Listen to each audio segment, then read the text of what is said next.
Uh-oh, now what do I do? All right, here we go. Oh, There we go. there we go. Good morning, everybody. Got Robert and Dwayne here doing our thing while Eric is out of town at, I would say, an undisclosed location, but I think he was posting pictures and showing off all the fun they were having yesterday. So doing that, but want to welcome everybody to the Dad Talk Today show. Got guest hosts Dwayne and Robert on. How you doing this morning? I'm good. Good. Just trying to figure out this the technical difficulties that we're having. You know what? Eric makes it so easy. I mean, that's he's got the plan, and I think I know why. And we should get better because in the mail yesterday, I got my Dad Talk Today tumbler, and I believe Robert, you are sporting your dad with the metal straw. Yeah, there, the metal straw. Yeah, and you know what? I don't want to say. I mean, because again, none of this is FDA approved or whatever. But I'm a Mountain Dew guy. And I drank. I now have my Mountain Dew Zero in here, and it tastes better. Really? I don't know if it was that Georgia water when they washed it out to bring it over, or what. I don't know what it was, but it just. I mean, it tastes like it beats the cup, the styrofoam. It beats the cup. So get yours today. Again, Dad Talk Today. Get your Dad Talk Today tumbler today. So. Yeah, a little subliminal advertising there. So yeah, good stuff. I think you can go on Messenger, notify. I believe it's Cheryl. She's the queen of technology, and do all that stuff. I also wanted to do a shout out. Sorry, everybody, but I want to do a shout out to my son. He is 22 years old today. And we're going to be celebrating his birthday a little bit later today. But I want to give a big shout out to my oldest son, David. Congratulations! Yeah, happy birthday. He made it there, as I think every parent will say. Every year, I know my parents said it to me, but every year, my parents would tell me, wow, I'm shocked you made it this far. So there were days with all the kids where I'm like, did you make it? But we got a great show here this morning. Oh yeah, be sure to try to remember all the things. Be sure to like, share, subscribe. You can hit the ding the bell to get notifications. Of course, you can reach out and show support for the show. We're doing stars, Venmo, Cash App, all the huge stuff there.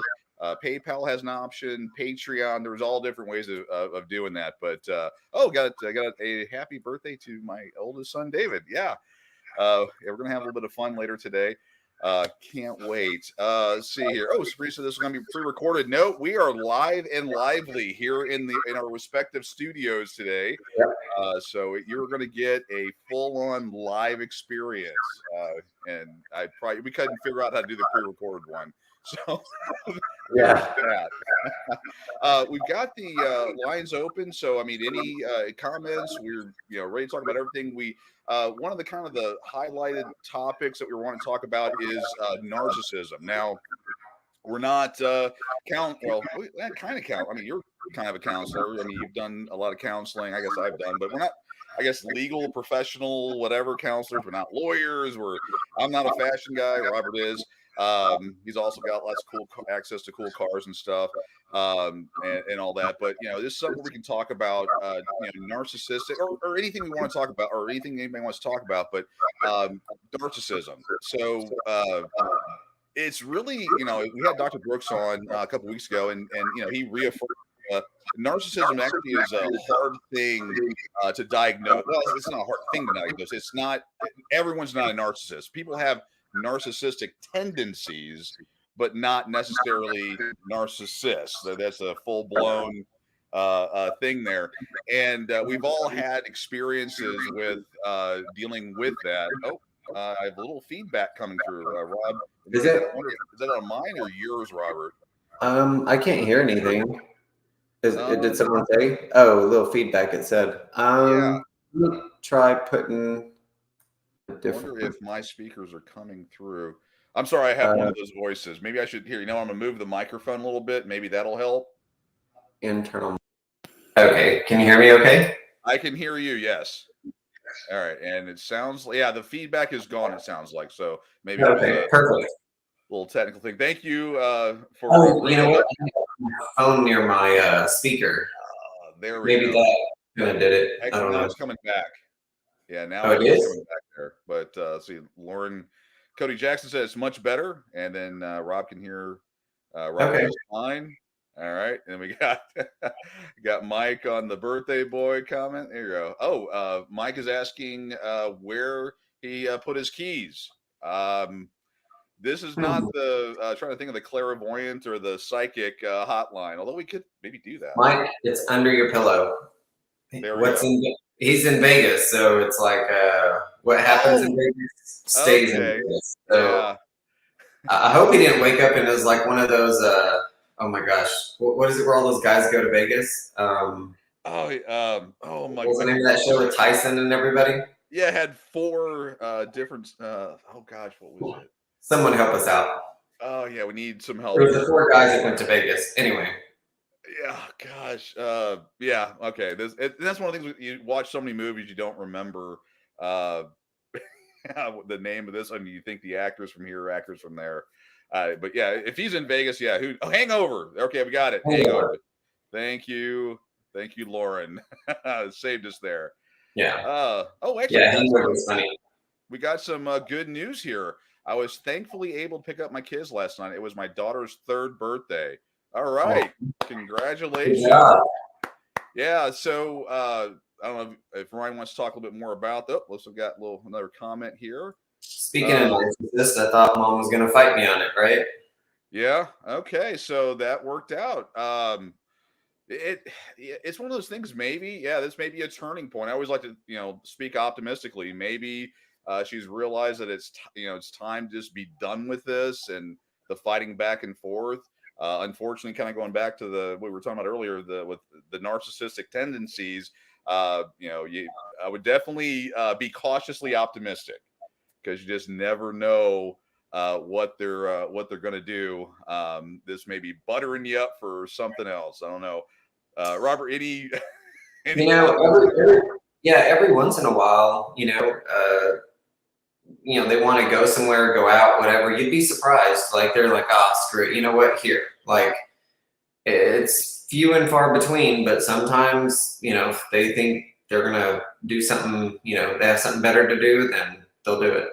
Right. Oh yeah, yeah. And then it could also be they've got a new main squeeze, so it takes their attention off. I mean, when we're dealing with people with narcissistic tendency, they will at times, if they find something else to take their attention away from, just all the aggravation and everything, then they'll back off. I mean, that's, I know people get upset. Oh, I don't want my ex to move on. I don't want to see them succeed. I don't want, what? When they move on, it's actually a good thing. You really don't want the full attention of a narcissist. No, you want to, because when they have time, idle hands is the devil's playground, an old saying there. They will, when they're sitting there and their brains are concocting stuff, they will go, you know what, you've got my full attention. And they will, as I'm sure most of our listeners know, they will just go absolutely nuts. Oh, we've got another comment here. See, she's already engaged again. Oh, this time to a woman. Okay, how very progressive. Our divorce was finalized in September. Yeah, I mean, again, I'm sure there's a lot more to it and stuff. But yeah, when they bounce from relationship to relationship, that's usually one of the check boxes for that behavior. And I hate to say it, Ryan, but you count your blessings. I mean, you dodged a bullet. I know it's going to be an 18 plus year fight with your children and all that, but and you may be upset now. I think Rob indicated here, how do you feel about that? I don't know if he was joking or doing that joke back and forth, or if he's serious. How do you feel about that? Sometimes, yeah, I mean, you're like, oh my gosh, that's a good answer. Like, because the kids are most important. It doesn't matter who they're with, man, woman, beast, whatever. But, the kids are what's more important. As long as they're okay, then you should be okay. Oh, yeah. Yeah. And it's, let's see, right? Yeah, he's got some good. It's not my life. My kids are all that is important. That is I couldn't think of a healthier response. That is it. That is what we're all in this for, is for the benefit Yeah. of our children. The kids are happy, we all should be happy. Yeah. So when you're messing with a narcissist parent or whatever, the best thing that you can try, and notice I said try because you're gonna have to try all kinds of things. There's several things. One will work. So you can drop the rope. And so, don't engage. You want to argue over their clothes, they're late, they're this. Hey, at least they showed up, right? So, just take the time that you have. Don't make a big deal about it. Don't engage. Just let the kids get in the car and take off. So, is the best thing you want to do is just basically don't give them attention. Right. And actually, you're describing the gray rock method, which is, I mean, I've mentioned it. I'm sure you have. It's kind of a well-known thing out there, and it's called different things. Some people talk about a modified version of it, but I'm trying to get the concept across. But Robert, I'm learning something. I didn't know about the gray rock method. I just learned from trial and error. Really, trial and error. Trial by baptism or baptism by fire. Mm-hmm. Yeah, and that's, I mean, I would say, you're still dealing with aspects of it, but you're, hopefully on the others, leaning over the 50% mark, and getting, moving on. You've learned a number of things from trial and error at the beginning, but what I had, kind of learned, because I did a lot of studying up front. I'm one of those people, but I had heard about and learned about this gray rock method. And it's basically, the concept is you're this gray, unobtrusive or unassuming rock just sitting off the corner that when you're walking on the path, you don't even notice it. People are looking for that sparkly rock, or I'm not a rock person, so I couldn't even tell you the different kinds, but you're unassuming. There was just nothing special about you, nothing that's going to call attention to yourself. And, they talk about, and this was just a quick little thing I found, with gray rock, you avoid any and all interactions with them. This is, dealing with toxic people across the spectrum, relationally, friendships, romantically, all that. I mean, we all have toxic relationships that can be. I know, Robert. What I didn't know it was called the gray rock method. That's pretty cool. Like even now, if the other parent says anything, I just kind of and then I go, like, I don't respond. I mean, to me, it's like, I'm over it. It doesn't even bother me. Like, I just don't. It's like I just don't have any use for engaging or anything. It's just right. If they want to say anything, send it in our family wizard, and that's about it. So yeah, keep the communication. And when you're dealing, and for those that don't know, the family wizard is most in family courts, they'll have you do that, when and there's a way to track and timestamp and to have a third party manage communication between parents. And so, like, when you get something from your ex, and it can be used, I believe it can be used in court, but like when you receive some outlandish, not saying you have, but when you see some outlandish statement or request or accusation or whatever they come up with, how would you respond to that? So your ex goes, "Oh my God, Robert, you wore cardigans after September," or I'm trying to come up with something funny, but can you not? Yeah, you dressed our daughter in pink bows, and she should have had purple bows because it was Purple Day at school or something, and you're a horrible parent. Yeah, you get that email or through Family Wizard at 9 a.m. Let's say, what's your show the bad Robert and the good Robert. We'll do that. A lot of people will engage at first, but you'll soon find out after about a year of the back and forth, and then including your lawyers and everything else, it really does no good. Like, if it's not life or death, or the kids are sick, literally, if they have pink toenail polish or their fingernail or markers all over them or whatever, they're kids. I mean, at least they're not coming in with mud and whatever else. Don't engage. Like, I can't even tell you how important that is. That pick your battles. Don't engage with them over small stuff. Like, I mean, literally, I know it's not a small thing for them to show up late because you have plans and whatever. They'll do it on purpose just to get you to engage. Know that. Don't feed into it. And then if you're not engaging into it, they'll stop their behavior. Yeah, that's the thing, and I, I think what it is. I mean, like my personality type is, I want to make sure everyone's understood and we're on the same page. And I will say, narcissists love that because they will argue with you non-stop. And with my ex, I would do that. I'd be like, because she would, I mean, the sky's blue. She would say the sky is green and argue with me forever to try to prove it using nonsense. I'm like, no, the sky's blue, and we would go back and forth, and then finally I went, this is ridiculous. And I did want to pull up an example. I talked about it previously of one of my failed attempts at it, but I may or may not bring that up later. We'll see. It was on the famous milk carton incident.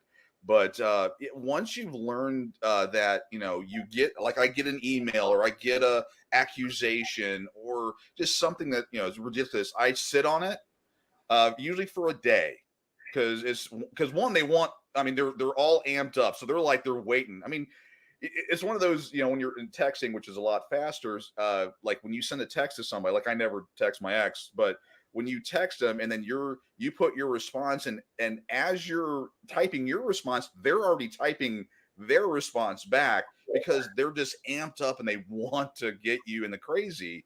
And the best thing you can do is just say, unless it's hey, Johnny just cut his arm off and we're at the ER. I mean, if it's Right. unless it's something like that, it can wait a day, but you wait a day. Hopefully the chemicals have slowed down in them a little bit, and you respond back with a one sentence response, very focused on whatever the issue is, or whatever you're dealing with, and then you move on. That's the only way to deal with it. Usually mine's like, thanks, done. Or okay, done. Like one word. Yeah. Like try to just, I don't even know, just throw in one word in there, just a response, and even not, they still get to see if you opened it or not, so they know that you got it. Oh yeah. So if they're not asking you a question, more than likely, I mean, just don't respond. They see that they told you whatever they're going to say, and that's it. Unless you have to respond. Right. And and once you get to that point, it's healthier. I mean, would you say, back when you were going, hey, Oh my gosh. Mary, Pounding that keyboard, just pow, pow, pow, pow. Yeah. And I mean, everyone I've ever talked to that's been through this, they would say after I gray rock some form of it or disengaged and just moved on with my life, one sentence or one word responses, their life just got immeasurably better. And then hopefully that person then moves on. And then you're free and you can move on with your life. The best thing they can do is getting into another relationship. Oh God, yes. That will take some of the heat off you. Let them, and you always know when things are going bad over there because you start getting all these emails and texts, and because if they're pissed over there, they're pissed at you, pissed at them. Oh yeah. It's on. So, but you can't avoid it by just like waiting a day, like you said, and then it's there because you get notifications. Wait a day and then respond. Yeah. Let's see. Rob made a comment here. I can't stand communication via text. For what I get, there's a convenience of text. One is not it's hard to get it legally admissible. It's a pain in the rear, but that text is that immediate, you have an expectation that when I send you a text, you're not going to leave me on red for a day, because that will ignite the crazy as well, because I know you got my text. I know you got it, blah, blah, blah. And then it's just, I mean, it's one of those, I mean, yeah, you want to just ignore it and walk away from it. But when they get amped up, it's almost like it builds. Yeah. Like if you don't, you will answer me, you will bow down to me, you will do X, Y, Z. And when you don't give them that in the right way, they will go off the rails. So yeah, text. I mean, it's emails better. Especially if they see the little dots because you're looking at it, and then you don't respond. Oh my gosh, that is so. Don't even. Yeah. Oh yeah. Don't. Yeah. I have thought, again, I am petty. I mean, I've learned for the most part. I still fail at times. I am human. But when stuff like that happens, I always think, oh boy, how can I really set them off today? Which is, again, my pettiness. I've thought about getting a little JPEG file of those three dots and responding with that, so it just looks like Boop. I'm typing. Yeah. I have my moments. I mean, I'm human just like everybody else, and that's another thing. I mean, just that full transparency to all the listeners. I'm just like everybody else. I have my faults too. I think, gotten better with the. I'm just gonna let this go. I'm gonna pull back. I'm not gonna, not engage, because that's how you get your sanity back. Because as long as you're feeding that monster, I hate to say it that way, but as long as you're feeding that, and you have to also understand. I mean, I go in a lot of different directions here, but it's their chemicals, the whatever in their head that makes them that way. It's almost not them, because like the person that you got with, married, dated, had a child with, whatever, it's like that person's gone. That person. Oh, you family court services. Okay. Oh, FCS, right? yeah, Is that FCS, Family okay? Court Services. Was someone asking a question? Oh, wait, I'm starting to realize FCS is a big. Oh, someone had commented earlier about FCS. Yeah, yeah, and our courts, unfortunately, they talk about the family wizard, but they really do a lot to increase the conflict. That's one of the areas that if they truly wanted to do what's in the best interest of the child and not their pocketbooks, they would institute ways. I mean, the drop offs. They were to have drop offs at school only and things like that. It would make it a lot better, but they don't, because again, $60 billion a year industry. Why would they? Why would they change that? And that's their biggest thing is and that's what, go ahead. You don't have to hear them. Yeah, that's true. Yeah. Or hear them much better. The biggest thing that we're trying to do in Texas is, and we just got the law changed. Now it's pick up on Thursdays after school. So you don't really have to see your ex and then take them back to school on Monday. But if you're having to see your ex twice on every week, every other weekend, I mean, that's huge for, engaging and whatever else. We have people that show up to the drop off that, they'll breastfeed as their time is ticking away, right? Like, so the mom will bring the kid to the drop off, breastfeed in the car and be like, hey, kid's hungry, whatever. Like, they do stuff like that intentionally just to sit there and watch you, like, just get pissed. Yeah. So don't play those games, And that's the thing is, it's sometimes the only way to win this thing, and who really wins, but the only way to keep your sanity is just not to play the games. Yeah, I actually, I hadn't heard. Again, my kids were a little bit older when I went through my divorce. Thankfully, they weren't breastfeeding at the ages they were.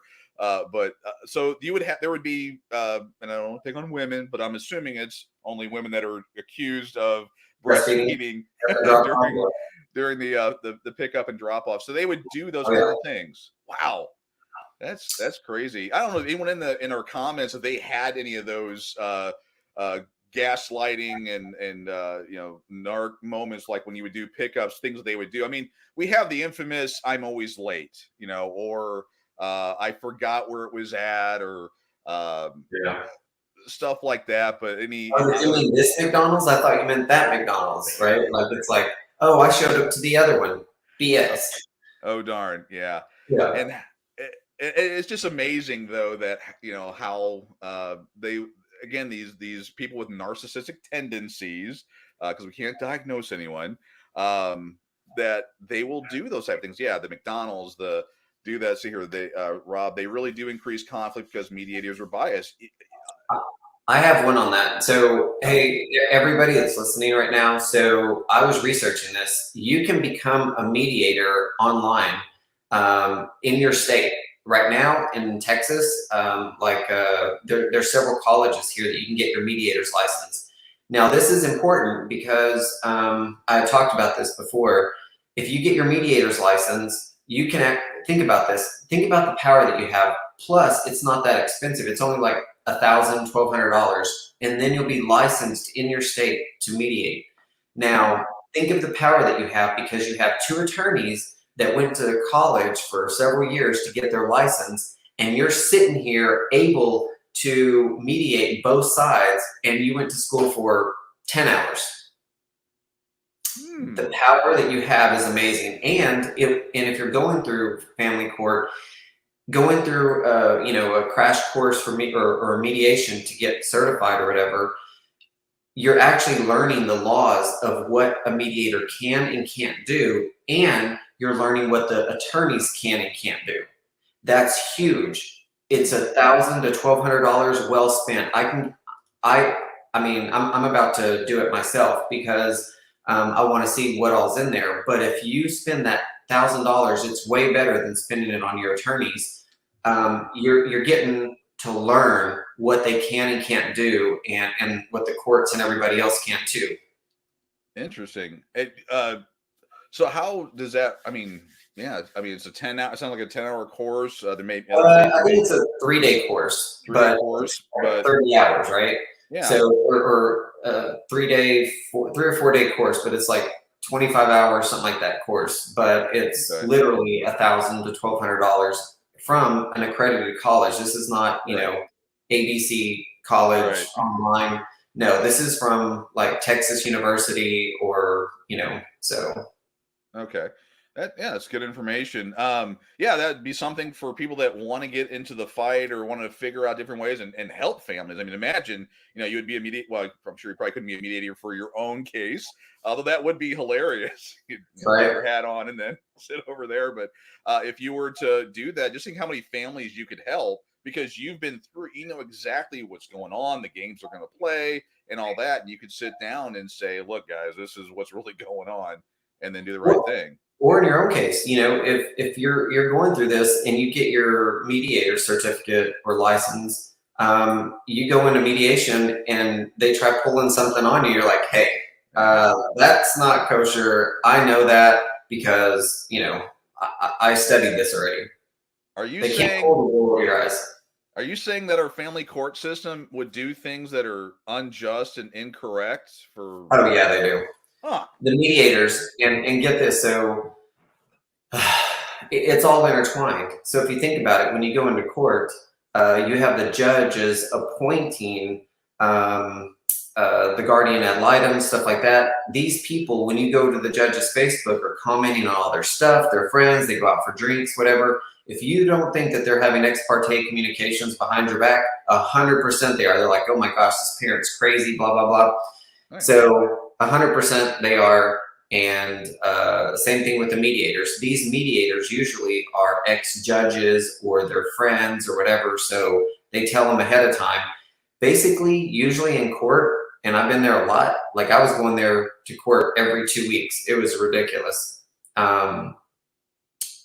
What was I going to say about that? Sorry about that. So every 2 weeks I was going into court. Yeah, now I know. It's like you go in there and it's like you're in a play. They already know what the outcome's going to be. You're just doing all these dramatics for you. Yeah, And yeah, it's crazy. They already know.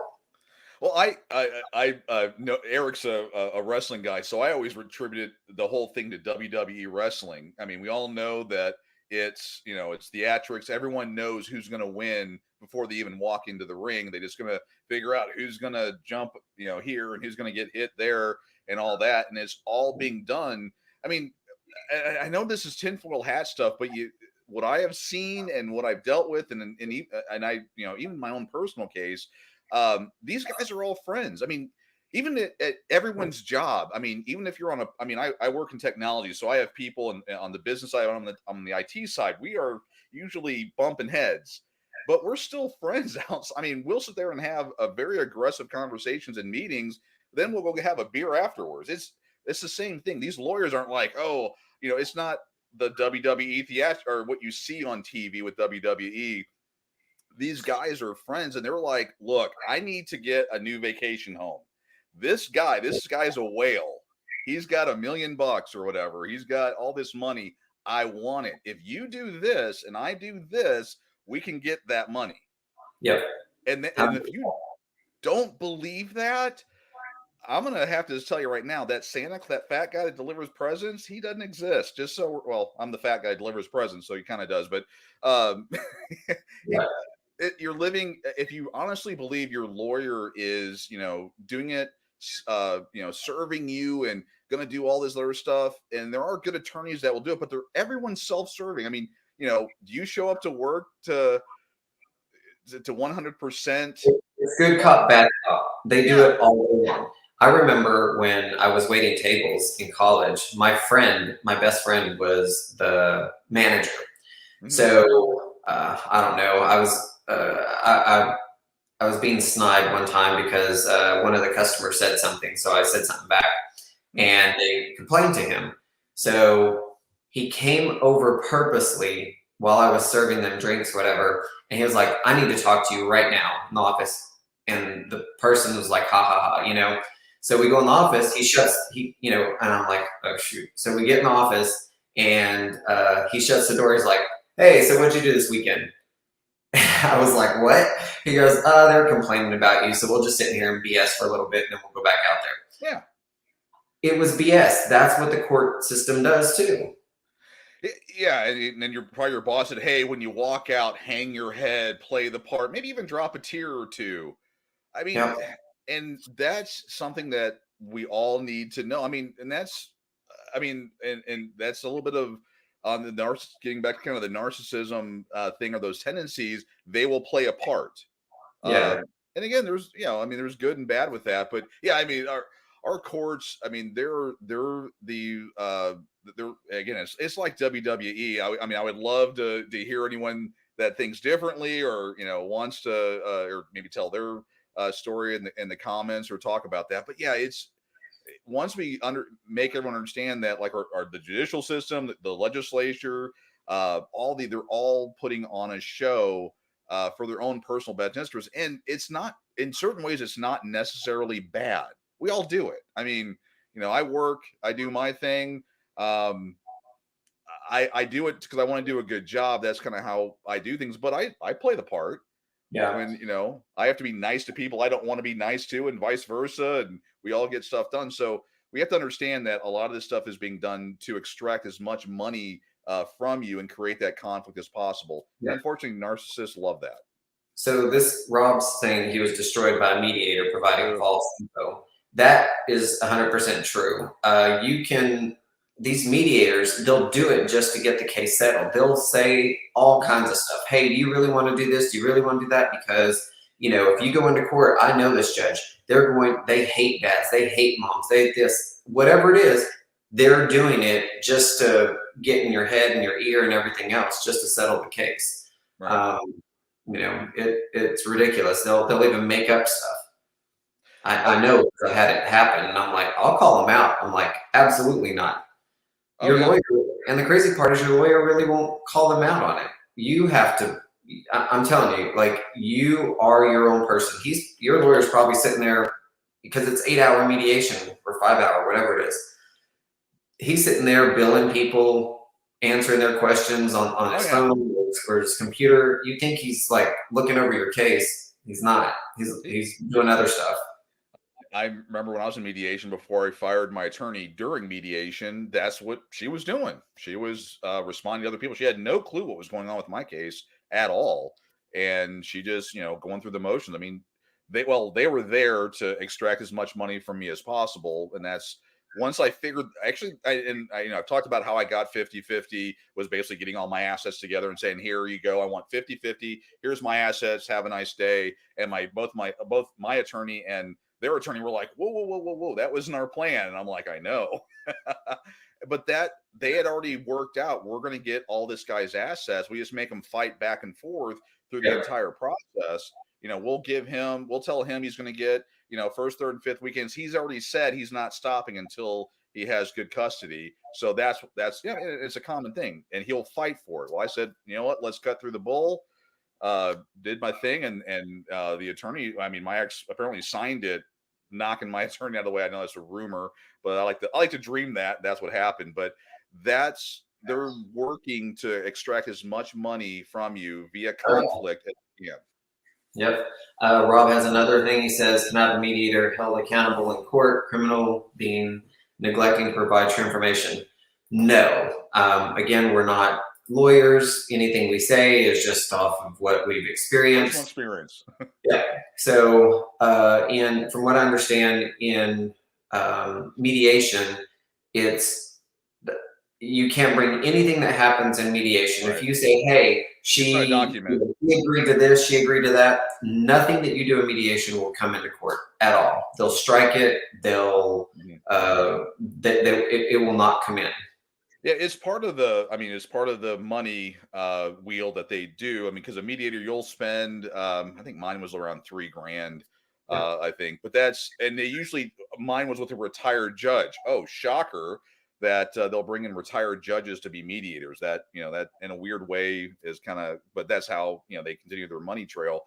But that's you actually sign a document that what you do in mediation has no bearing on what happens in court. And again, this is Texas, so California, New York, Minnesota, maybe different. I mean, you want to check and actually that would be one of the questions. If you're going into mediation, say what I do in mediation, is that going to, what is that going to do in court? Can I use it in court? And I mean, you can say, I mean, if you end up going to court, I think the only question you're able to really ask is, did mediation fail?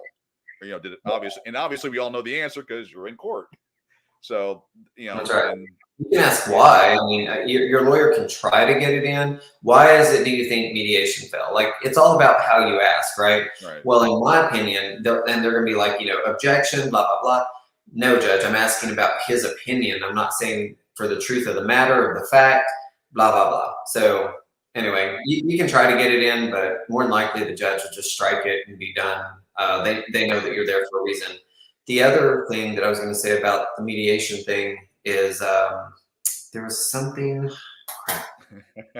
I hate that. You have it right there, and then you're like, eh. Anyway.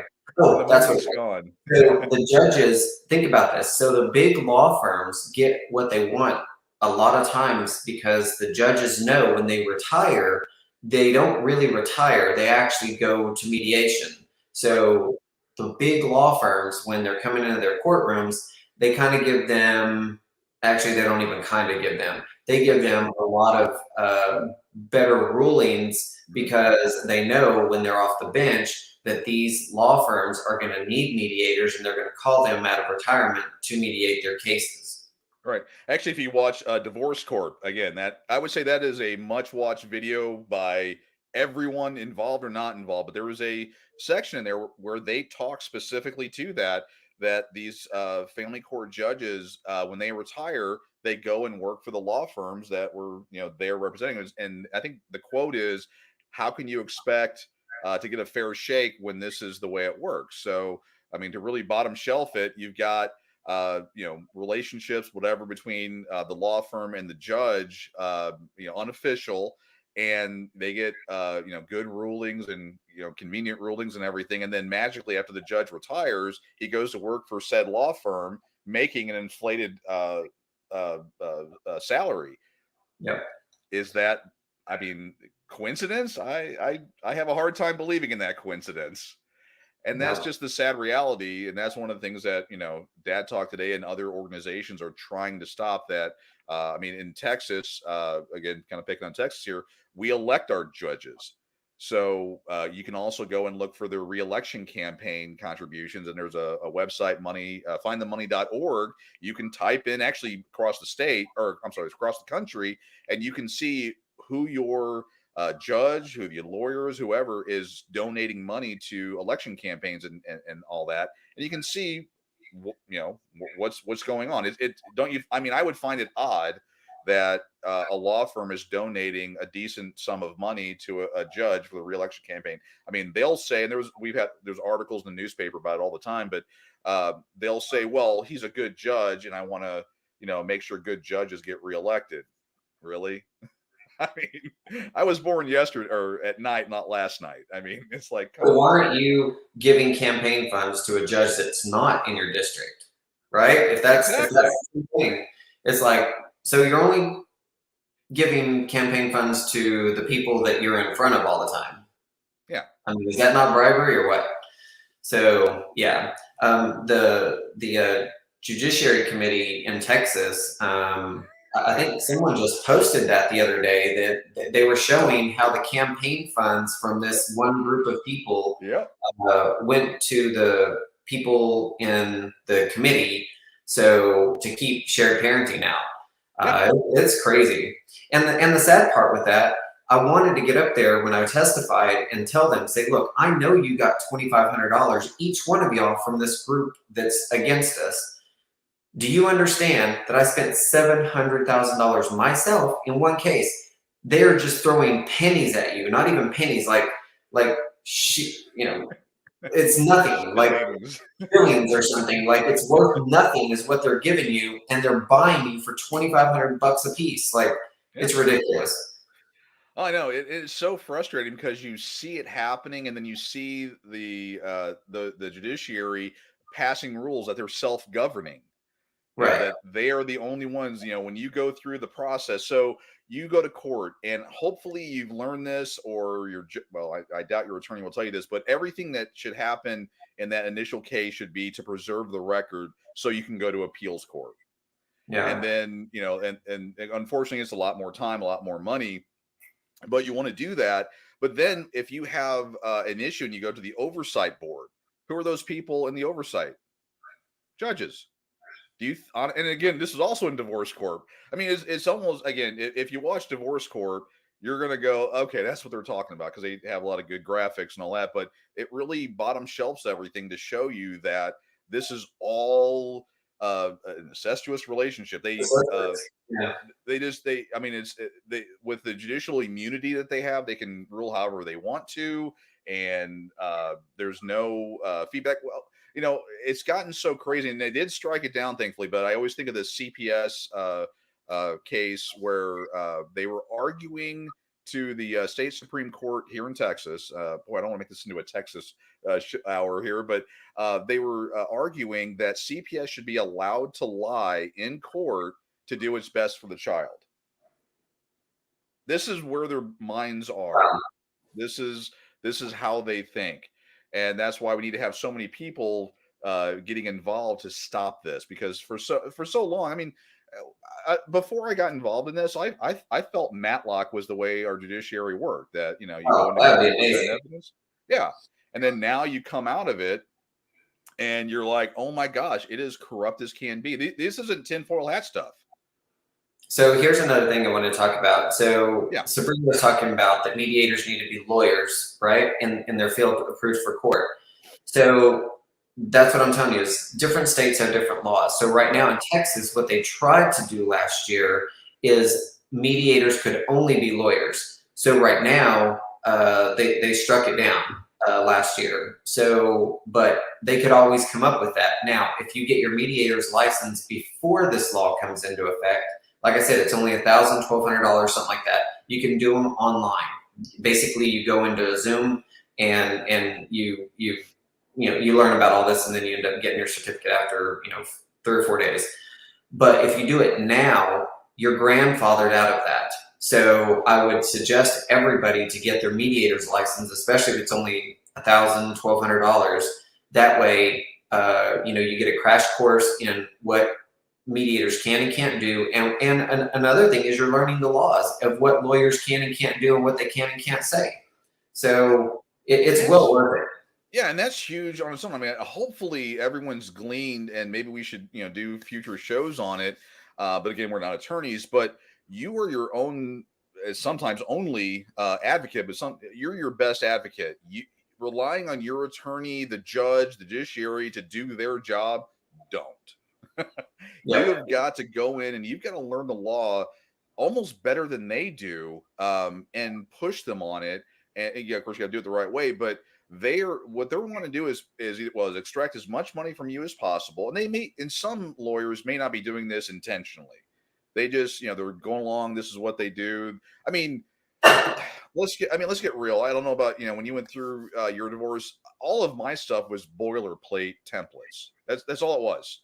I mean, they type in this other form, name, address, social, blah, blah, blah.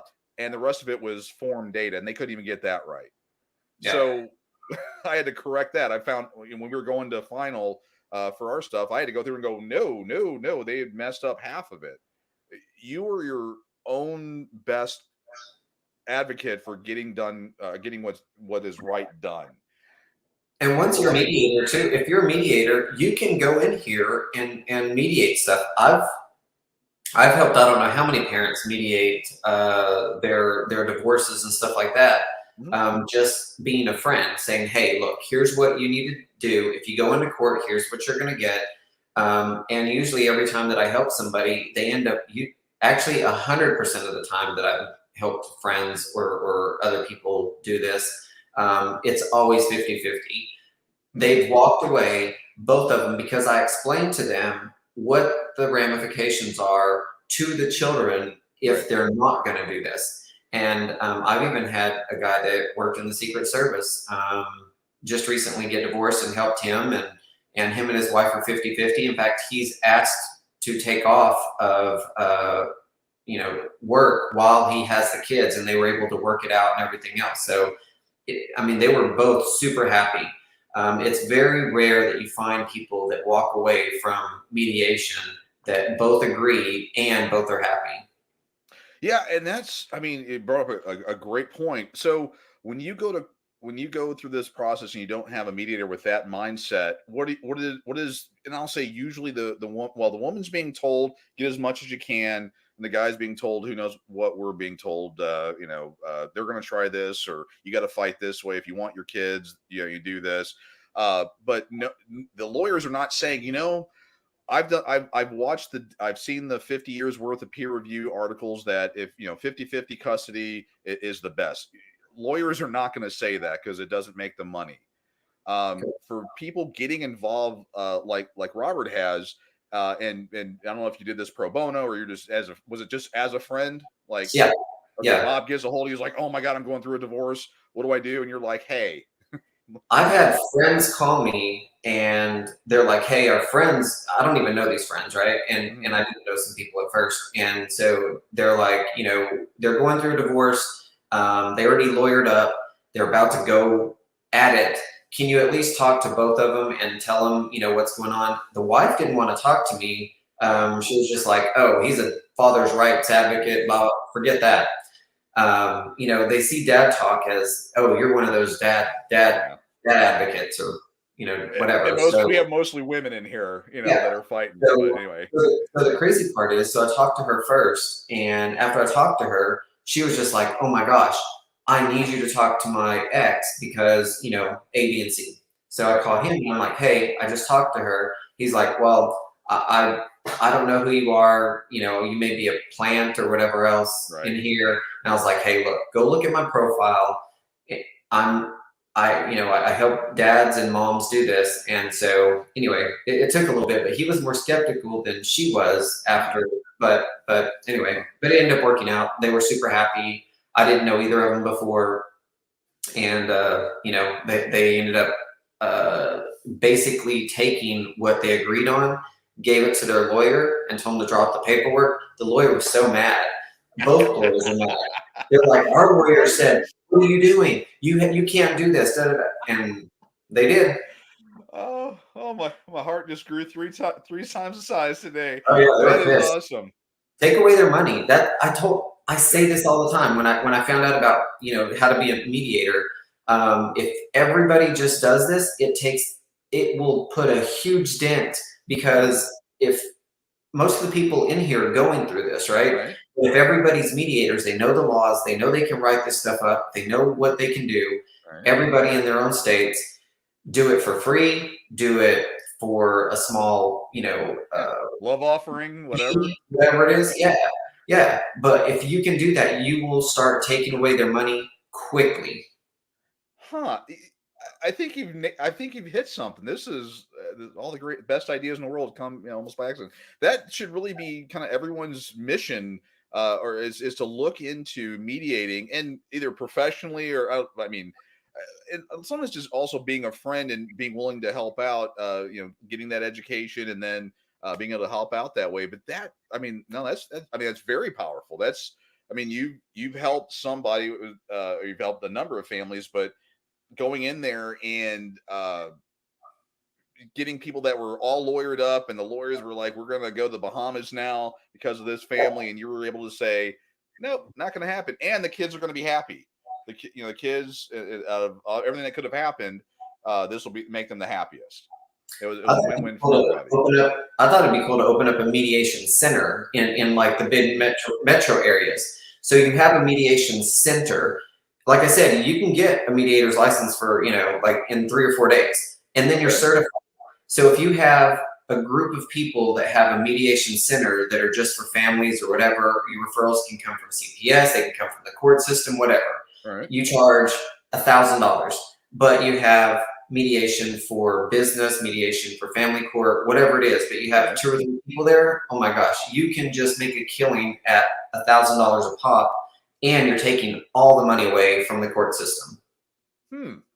It just sparked. I had a lady actually in my neck of the woods that she reached out to me, not knowing who I was and what I was involved with. I do, website and stuff design, and my name has been circulated for that purpose.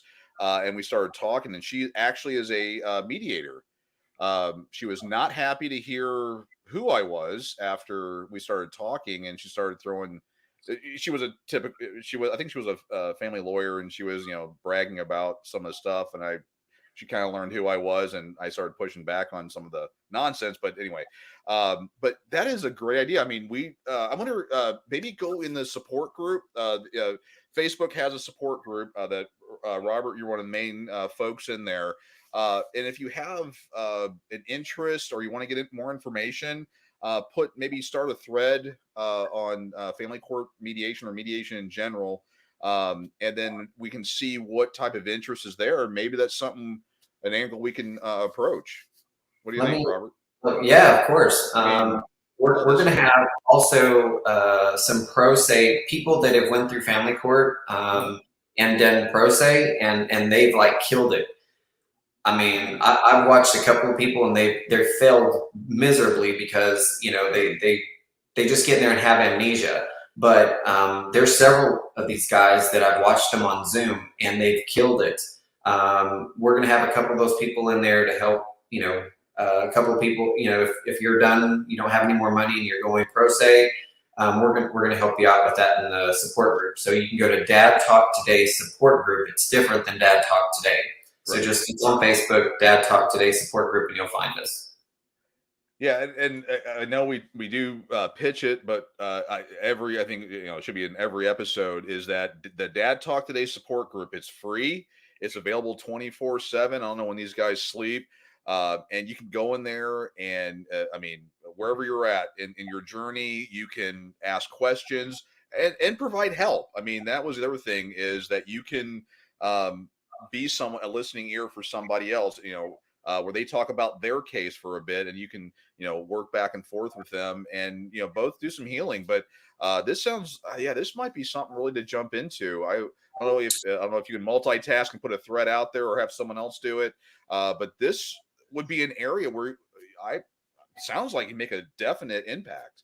So I'm putting it in the comments here. So I just Googled it. It's called the Dispute Resolution Center, and it's from the University of Texas, Austin Law School. It's a 40-hour mediation online training. And after this 40 hours, you are certified. It's by Zoom. You must be on camera the full 40 hours. You'll learn general principles of mediation, skills used by mediators, negotiating, ethical consideration associated with mediation, and all kinds of stuff, law and whatever else, continuing education, all kinds of things. And the course is looks like $1,095. Okay. For 40 hours, you get a degree or a certificate from the University of Texas, Austin, and you're a mediator. See, I'm just trying to type in the URL there, but I won't be able to get that. And I'm sure, I'm sure every you can just click on it or copy paste. But I'm sure every college has this in your state. But I think, again, it's the best thing you could do for $1,000, and you will know what you can and can't do, and you can call your attorney out on stuff if they try anything different. Yeah, this is awesome. I mean, yeah, we started out talking about narcissism and ended up talking about ways we can really have a huge impact on fixing this for individual cases and for the movement as a whole. This is I would say this is an untapped resource. I mean, wow, that I hope everyone's tuned in and all that. Be sure to get on the Dad Talk Today support group. If you haven't, you don't know how to do it.